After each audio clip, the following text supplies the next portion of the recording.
Tu es Seigneur de ce peuple, tu es roi de ce pays. Tu es la lumière dans ces ténèbres, l'espérance des affligés et la paix des angoissés. C'est toi. Nul n'est comme notre Dieu. Nous sommes en train de lire les chapitres 6 entiers et notre frère Mugisho a commencé. Alors, ce qu'on voit dans ces passages, Daniel, lui, qu'est-ce qu'il a fait? Il a embrassé la honte. Il a choisi la bonne chose.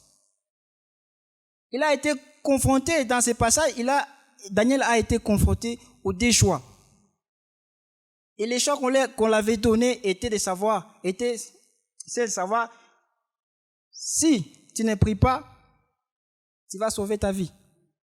Si tu pries, tu seras jeté dans la fosse aux lions. Il a accepté d'être jeté dans les trous aux lions, dans la fosse aux lions. Pourquoi? Parce qu'il était un homme fidèle à Dieu. Il avait confiance en Dieu.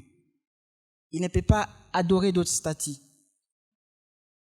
Mais Daniel a continué à prier à son Dieu. C'est que dans l'histoire de Daniel, nous apprenons beaucoup de choses. Beaucoup de choses sur l'histoire de Daniel. Daniel était un homme intègre. Et je vais revenir, je vais expliquer c'est quoi être intègre. Il était un homme intègre. Et Daniel travaillait dans une condition similaire à celle dans laquelle de nombreux dirigeants, ici au Congo, ici à Bukavu, nous vivons, de nombreux dirigeants, de nombreux politiciens opèrent aujourd'hui. On voit qu'elle nous dit la Bible, Daniel surpassait les chefs et les satrapes parce qu'il y avait en lui un esprit supérieur et les rois pensaient à l'établir sur tous les royaumes. Et qu'est-ce que cela a provoqué? A provoqué la jalousie. A provoqué la jalousie des autres fonctionnaires. Et ses ennemis ont cherché. Ils ont convaincu les rois Darius, les maîtres, pour faire un crime de prier que quiconque sauf le roi lui-même. Mais Daniel, il est resté fidèle à Dieu. Il est resté fidèle au Dieu d'Israël.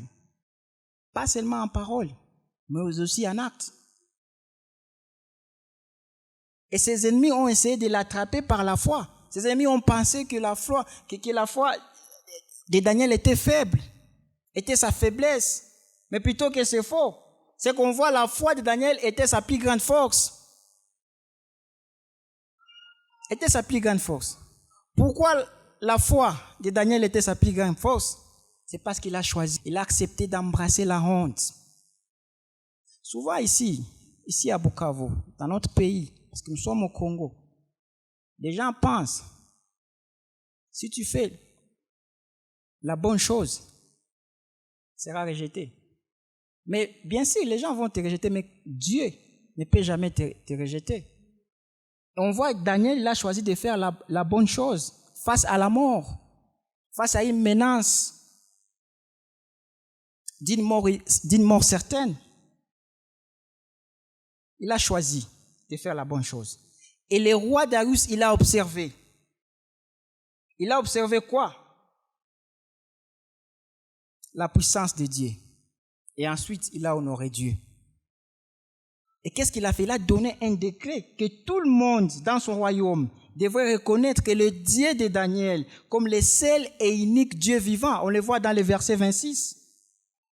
Nos actions peuvent envoyer un message à un gouverneur en difficulté qui a besoin du courage. Et chaque fois que nous faisons la mauvaise chose pour nous sortir dans un danger soi-disant, nous manquons l'occasion, l'opportunité de proclamer le message du Christ crucifié. Ce qu'on voit au verset 5, c'est que Darius a nommé Daniel et des autres administrateurs des 120 provinces du royaume afin que les rois ne perdent pas de revenus à cause des activités des fonctionnaires corrompus. Ce qu'on voit dans notre monde d'aujourd'hui, la corruption a un grand défi pour la bonne gouvernance. Dans ce monde et dans toutes les générations, c'est que la corruption a détruit de nombreuses sociétés. Et curieusement, comme je l'ai dit tantôt, parfois même les chrétiens les plus engagés dans l'Église sont sous la pression. S'ils sont sous la pression d'une mauvaise économie, sont tentés de participer à des pratiques de corruption. C'est terrible.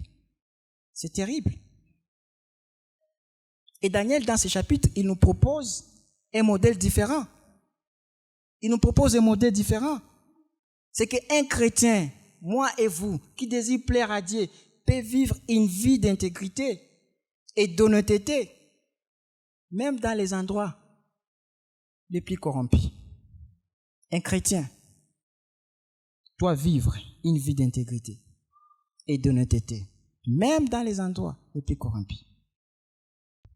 Il y a parmi eux ceux-là qui travaillent dans des organisations privées, dans des organisations publiques, même dans les organisations les plus corrompues, l'environnement le plus corrompu. En tant que chrétien, montrer les vertus chrétiennes d'intégrité et d'honnêteté au profit des personnes que nous servons. En quoi les complots des administrateurs pour chasser Daniel ressemblent-ils à la stratégie des Juifs pour voir Jésus condamné à mort? C'est que quand vous lisez les récits du procès de Jésus, vous verrez, les gens n'ont pas voulu de Jésus. Et Jésus n'a rien fait. Il était innocent. Mais les gens n'ont pas voulu de lui. Pourquoi? Parce qu'il était juste. Et c'est qu'on voit ici, Daniel aussi, même chose. Les gens n'ont pas voulu de Daniel. Pourquoi? Parce qu'il était juste. Il a marché dans l'intégrité. Ils n'ont pas voulu de lui. Daniel se confia à celui qui juge avec justice. Qui est celui qui juge avec justice? C'est Dieu.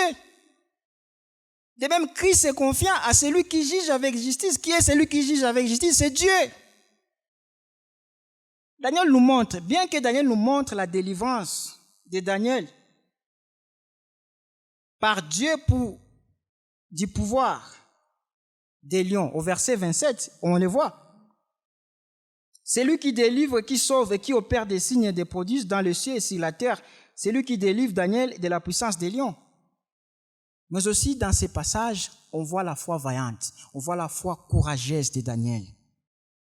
Daniel était constant dans la prière, en sachant que cela pourrait lui coûter la vie. On voit au verset 10. Il savait que ça pourrait lui coûter la vie. Il était constant dans la prière. Et Daniel, qu'est-ce qu'il fait? Daniel, il s'était devant ses accusateurs.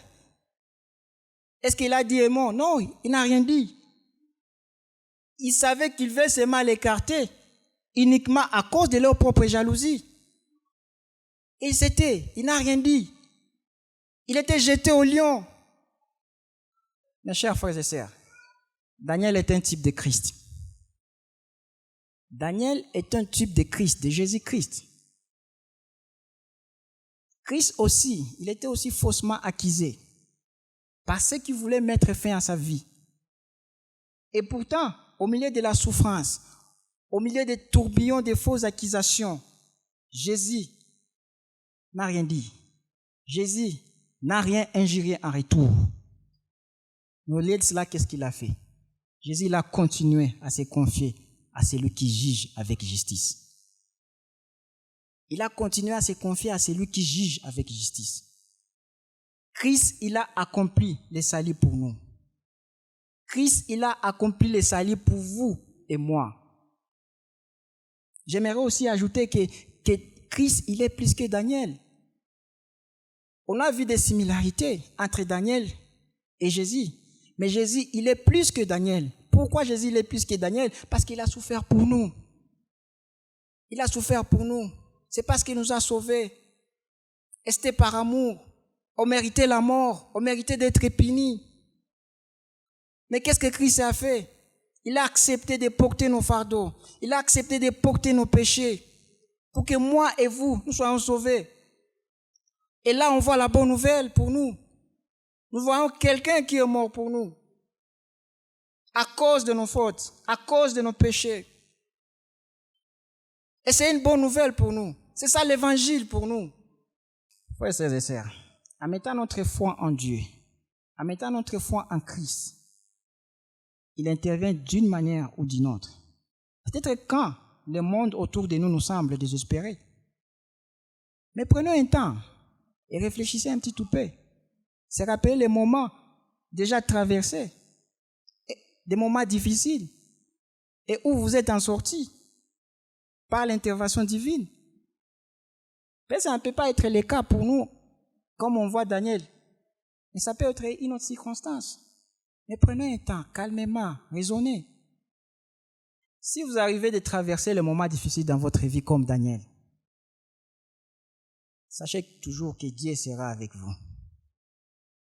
Et cela doit se manifester par une foi totale en Christ, par une confiance totale en Christ. Non seulement par des paroles, mais aussi par des actes. Mais aussi par des actes.